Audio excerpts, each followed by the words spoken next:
Hey y'all, it's Jordan with Getting Bit, and it's time for another bait of the week. And this week, we're talking about spinner baits. So let's dive right into it.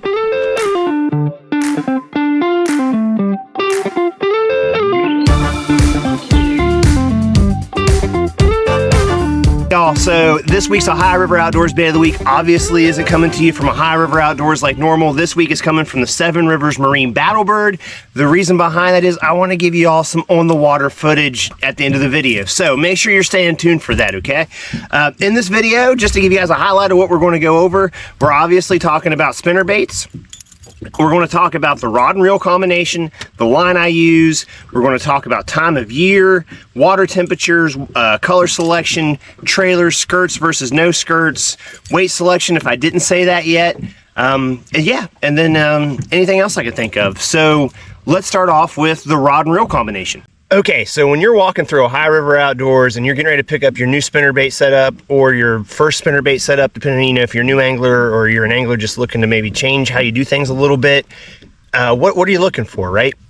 Me personally, whenever it comes to the rod and reel combination that I'm going to select, and without even talking about brand, I'm going to say that I like a 7-foot to a 7'2" medium heavy with a moderate to a fast action tip. That is all relevant to your size. As a, if you're a shorter stature person, maybe a 6'10" would be good, just as good for y'all. But for me personally, 7', 7'2", medium heavy, moderate action to fast action tip. Whenever it comes to the reel that I'm going to select, preferably a slower speed reel. So I don't go above a 6/8 to 1. I stay in the 6s, but a 6/8 to 1 ideally is the perfect reel setup for me. And the reason that is because one, with the spinnerbait, I like to give a slower presentation, but two, because it gives you a lot more torque. And whenever you're fishing with the spinnerbait, they are really weedless, so you will be fishing around a lot of cover, and with a slower speed reel, it makes it a lot easier, in my opinion, to really wrench those bigger fish out of whatever kind of cover you're fishing in.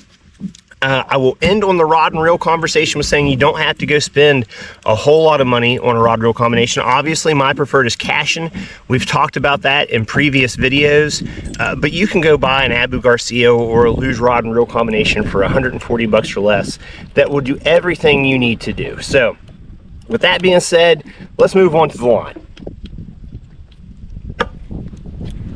So when it comes to line, especially for spinnerbait fishing, it's not something that has to be overly complicated. Especially for me, I stick mostly with 15-pound test fluorocarbon. I always throw fluorocarbon. I always stay above 15-pound test no matter how light the spinnerbait is that I'm throwing, and I typically don't go above 18-pound test. No, I should say I never go above 18-pound test.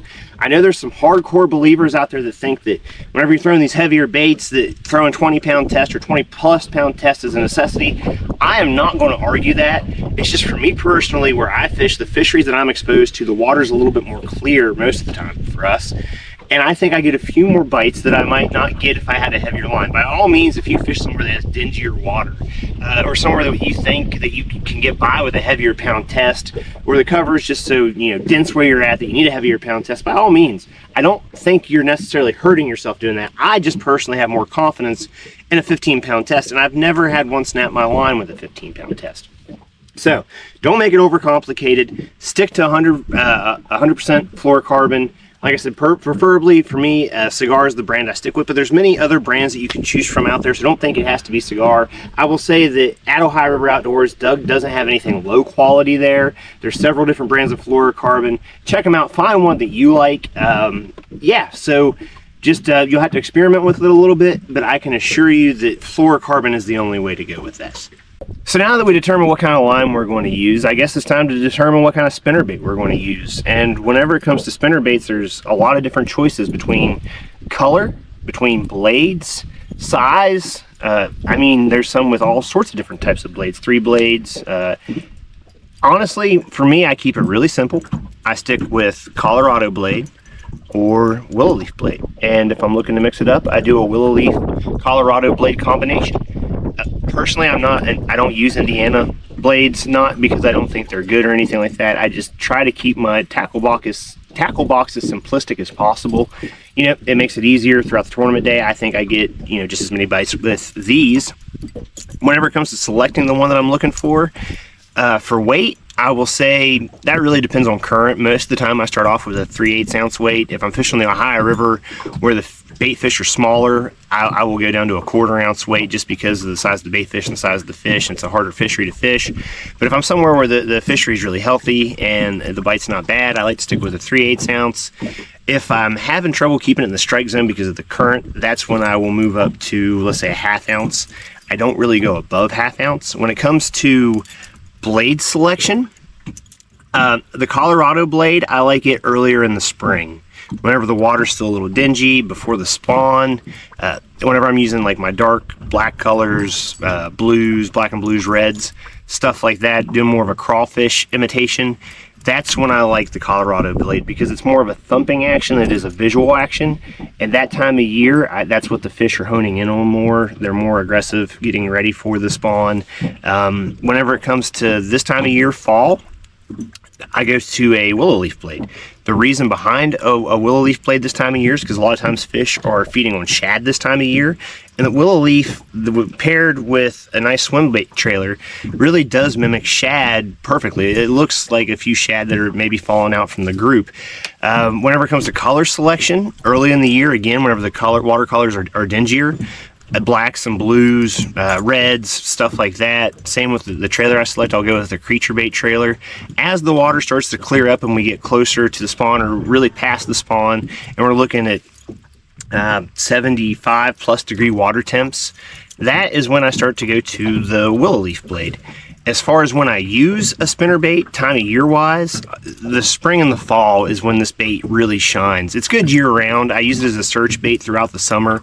But if you're looking to really get those big bites, like this time of year is perfect. Fall is absolutely perfect to pick up a spinnerbait. So now let's make our trailer selection. When it comes to my trailer selection, like I said just a few moments ago in the video, early in the year it's a creature bait, but this time of year I'm going to stick to a paddle tail swim bait of some sort. I use a lot of the Strike King products. The Rage products I think work great. Whenever it comes to rigging it up, obviously you want to make sure that the swim bait that you choose correlates closely to the size spinnerbait that you've chosen. If you're throwing a bigger spinnerbait with a bigger hook, go with a larger swim bait. If you're going with something like this that's a smaller hook, you know, stick to a 3.5 or something like that, because you really don't want your trailer to, I guess for lack of better terms, outweigh your hook to where you're not able to get the hook up. Whenever it comes to rigging it up, it's really not that complicated. Typically what I do is I just, I'll bite the tip of this off just so where it matches up a little bit better, like that. And then I just thread my trailer up on. I try to make my paddle tail face the opposite direction of where my blades are going to be running, just to give it a little bit more action. So right about there at the shank of the hook, pull it up through. There you go. So before I tie it on, because I know I'm weird, I put my trailer on before I tie it on, I like to take a little dab of super glue and put it right there by my keeper, just to where I don't waste as many baits throughout the day. So we got our trailer selected, we got my new spinnerbait selected. It's starting to rain a little bit. Now I just need to tie this thing on and get on the water for y'all. So let me show you how to tie it on real quick and we'll get on the water. So here's how I tie one on. It's just a simple Palomar knot, nothing overcomplicated. If you're more interested in learning how to tie the Palomar knot, make sure you check out some other videos on that. But I just tie on a quick Palomar knot like this. This rain's kind of got me messed up.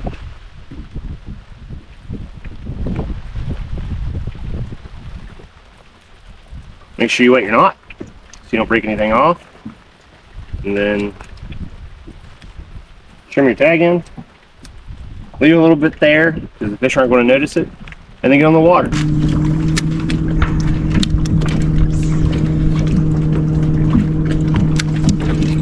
There's one. Net. Oh, yes, big old bass. Big old bass. Big old bass. Come on, big old bass. Big old bass. Get close, get close. Oh my God. Yeah, you don't want to do that. Oh. Thank you, buddy. We're going to the water for a second away.